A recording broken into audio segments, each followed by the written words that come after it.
If you're a guy and ever need to buy a present for your mom, sister, or significant other, you're probably familiar with one of these stores. I think the men in the audience know exactly where I'm going with this, but if you don't, let me sum up the experience for you.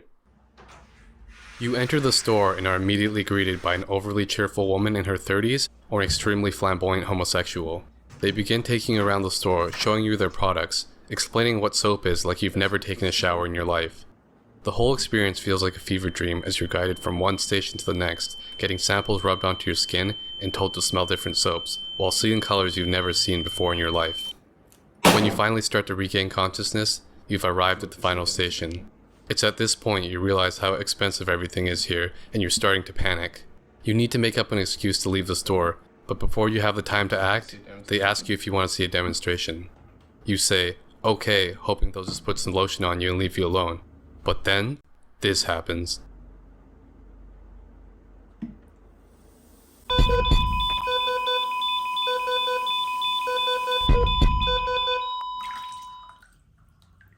What's done is done now and you finally sobered up.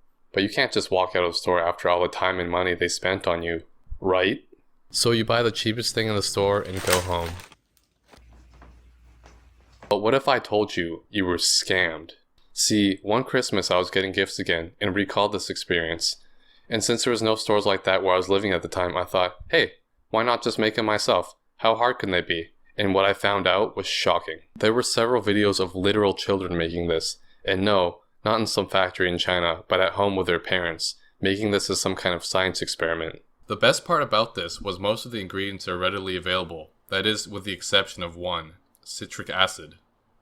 I searched one store and couldn't find it anywhere, but then it hit me.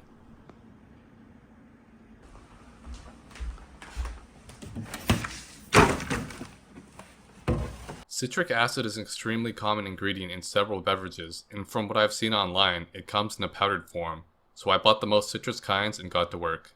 The more I thought about it, the more it made sense. The artificial coloring of the Gatorade would make it so I wouldn't have to use food dye, and the citrus scent would eliminate the need to use essential oils. The Gatorade mix would add a depth of flavor for anyone wanting to purchase my bathwater. Link in description.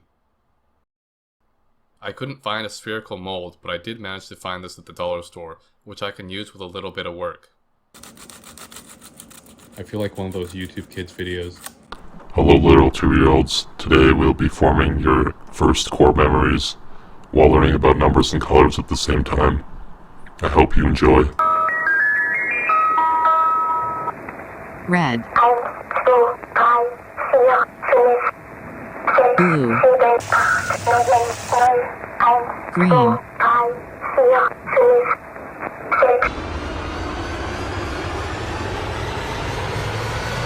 Yellow. So now that we have everything together, let's get started. I'm using half a cup of baking soda, a quarter cup Epsom salt, a quarter cup cornstarch, a quarter cup Gatorade mix, followed by mixing the dry ingredients together, then adding 3 tablespoons of oil, 1 tablespoon of water, then whisking everything to form a damp mixture. Once done, I packed the contents into my mold and pressed it together, taped it up, and threw it in the fridge to dry. Now that the bath bombs are done, it's time to give them a test.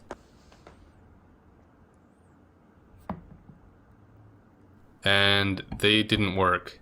But I wasn't going to give up here, so I did some digging online and found there was a community of moms who dedicate their lives to this sort of thing called soapers, which kind of sounds like a slur. So I got in touch with some local moms and learned the following key pieces of information. Epsom salt is rarely used in actual bath bombs since the salt attracts water from the air and causes the fizzing reaction to occur prematurely. The addition of cornstarch is used as a buffer to help slow down the fizzing reaction, and bath bombs should be made in conditions under 40% humidity. Taking this into account in my next batch, I reduced the amount of cornstarch to 2 tablespoons as the lower concentration of citric acid would already result in a slower reaction. I added the wet ingredients before adding the citric acid to prevent premature fizzing, and taking this idea from my dad, I replaced the water with alcohol as the alcohol wouldn't dissolve the ingredients causing the reaction. I then placed the ingredients in the mold and put it in the freezer to harden. And while my bath bomb won't last as long as a regular one, I found a simple solution. By turning the water to the hottest setting, it caused my baths to become much shorter.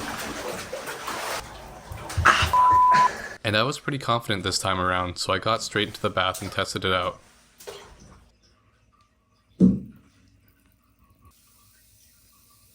And it worked. The bath turned a yellowish color and gave off a light citrus smell, but the oil and sugar stuck to my skin and left it sticky. I had to take 4 showers after filming to feel clean again. So I guess that answers our question. Can you make Gatorade into bath bombs? Yes. Should you make Gatorade into bath bombs? Well, that's up to you to decide.